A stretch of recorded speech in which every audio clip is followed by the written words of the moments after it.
Ngayon Ma'am Yuli, gagawa naman tayo ng tutorial kung paano po gumawa ng overlay sa mga video.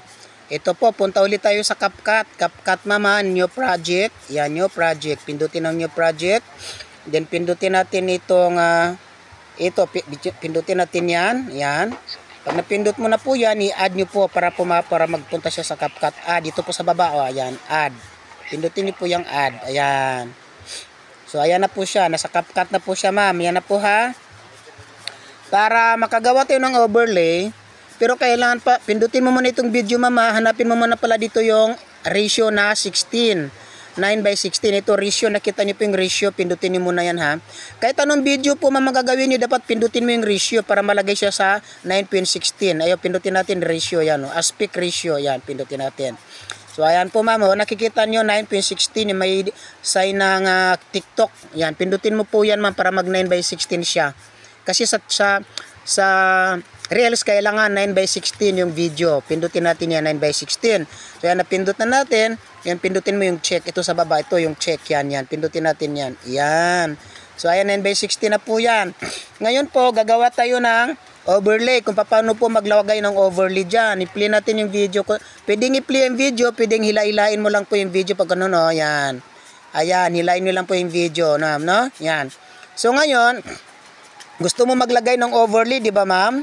Para makapaglagay ka ng overlay, dito sa baba, hanapin mo yung overlay. Ganito-ganitoin mo lang yan ma'am para makita. Ayan, edit. Edit, pindutin mo lang yan para makita mong overlay. Pagka hindi mo makita po yung overlay dyan, ma'am, kasi wala talaga yan dyan, balik ka dito sa arrow, pindutin mo yung arrow. Ayan, nakita mo may gunting-gunting. So, sa tabi ng gunting, nandyan yung overlay. Ayan o, overlay. So, gawa tayo ng overlay ngayon, ma'am, ha? Mag-overlay tayo. Pindutin natin yung overlay. Ayan po, overlay. Yan, pindutin natin. Add overlay. Ayan, mag-a-add tayo ng video, di kaya pictures. So, dahil gagawa tayo ng overlay ngayon, pindot ka lang dyan ma'am kung anong gusto mong gawing overlay, picture mo yan or video, pindutin mo lang. Okay, katulad nito halimbawa ng saan ba maiksi-iksi dito, overlay, itong 16 seconds na ito na lang, ito pindutin ko po ito, ha. Yan, pindutin mo yan. So ayan, pindot mo na. Ngayon add, pag napindot mo yan, pindutin mo itong add. Yan, add. Yan, add.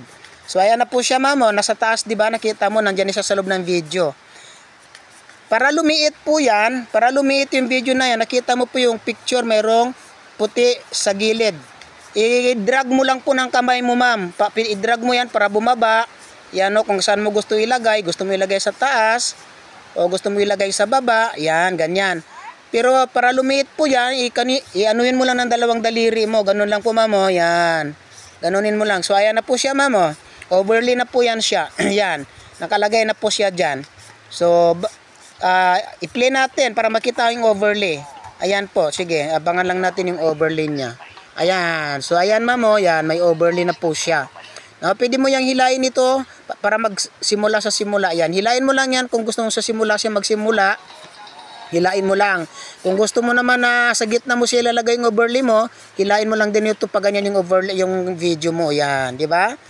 Yan, pwede siyang pa doon sa simula at pwede siyang kung saan mo gustong ilagay banda yung overlay mo. Pwede mo siyang hilain ganyan. I-drag-drag mo lang siya, ma'am.